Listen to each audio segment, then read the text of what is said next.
Umiiyak ngayon si Andy Eigenman matapos nang ibinalita mismo ang asawa nitong si Pilmar Alipayo ay talaga namang hindi na nakatakas pa sa batas, lalong-lalo na kay Senador Robin Padilla.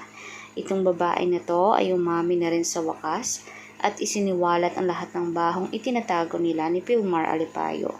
Gayunpaman hindi naman na kasuklam-suklam na baho dahil nanligaw umano si Pilmar sa kanya, pero parang kaibigan umano ang pagbate dito.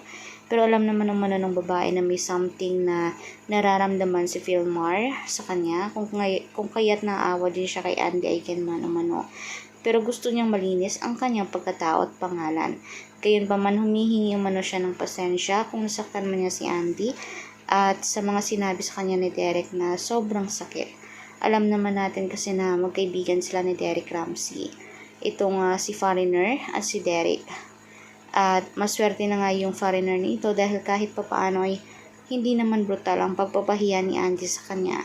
Dahil alam naman natin na sa tama si Andy at ipinaglalaban lamang niya ang kanyang pamilya at ang mga anak niya.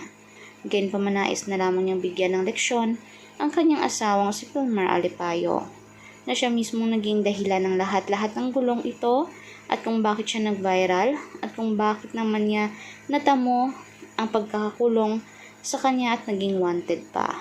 Gayon pa manais lamang siyang tulungan ng mga senador at mga nagmamahal sa kanya. Kaya dapat umano ay magpasalamat na lamang siya sa mga taong nandyan palagi para sa kanya. Kaya naman, for more public videos guys, mag-subscribe, i-like at i-share ang ating videos on public. Maraming salamat po mga kanetizen.